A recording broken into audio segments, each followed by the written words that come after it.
श्रीराम समर्थ. मे 13. स्वतःला सुधारण्याचा प्रयत्न करावा.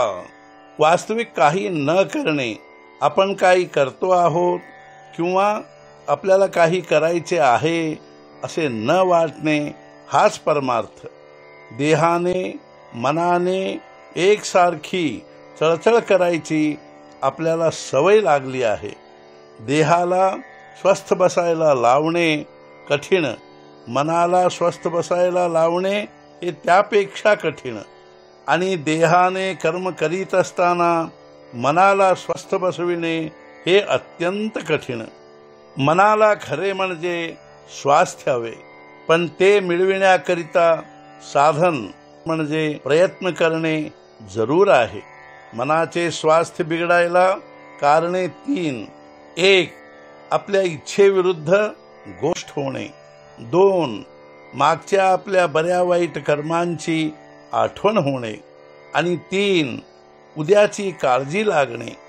आता जो तो आपल्या इच्छेप्रमाणे व्हावे असे म्हणणार, मग सर्व तुमच्या इच्छेप्रमाणे कसे चालतील? तुमच्या इच्छेविरुद्ध गोष्टी होणारच. तेव्हा स्वास्थ्य बिघडू न देण्यासाठी आपली इच्छाच नाहीशी करावी.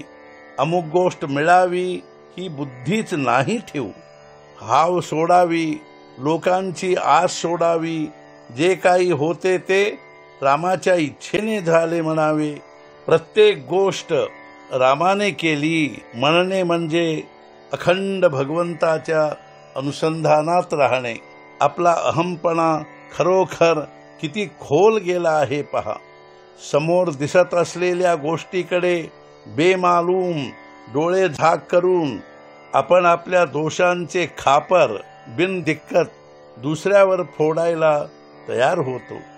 अमक्या तमक्याच्या नादाने आपला मुलगा बिघडला असे आपण म्हणतो, कारण आपलाच मुलगा खराब हे म्हणवत नाही.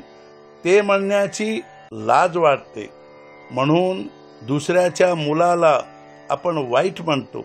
आपला मुलगा आपल्या डोळ्या देखत संगतीच्या योगाने एवढा बिघडतो, तर मग संगतीचा परिणाम केवढा असला पाहिजे? संगतीचा परिणाम जर एवढा मोठा आहे, तर संत संगतीत असताना आपल्यात सुधारणा का दिसू नये? सत्संगतीने मग आपण निश्चित सुधारायला पाहिजे, पण तसे तर दिसत नाही. मग नडते कुठे? याचे मुख्य कारण म्हणजे आपण स्वतःला सुधारण्याचा प्रयत्नच करीत नाही. आपल्याला सर्व समजते, परंतु प्रयत्न करायला नको. वासनेच्या जाळ्यातून बाहेर पडण्याचा आपण प्रयत्न करीत नाही. त्यामुळे वासनेतच आपण जन्माला येतो आणि वासनेतच आपला अंत होतो. याकरिता एकच खात्रीचा उपाय आहे, आणि तो म्हणजे भगवंताला अनन्य भावाने शरण जाणे. रामा, तुझ्या वाचून माझी यातून सुटका नाही. तू ठेवशील त्यात मी आनंद मानेन. तुझे प्रेम मला लागू दे, असे कळकळीने रामाला सांगावे आणि सदैव त्याचे नाम हृदयात ठेवावे. तो उदार परमात्मा तुमच्यावर कृपा केल्याशिवाय राहणार नाही, याची खात्री बाळगा. आजचा मुख्य विचार, वासना मारायला भगवंताचे अधिष्ठान हा एकच उपाय आहे. सद्गुरुनाथ महाराज की जय. जय जय रघुवीर समर्थ.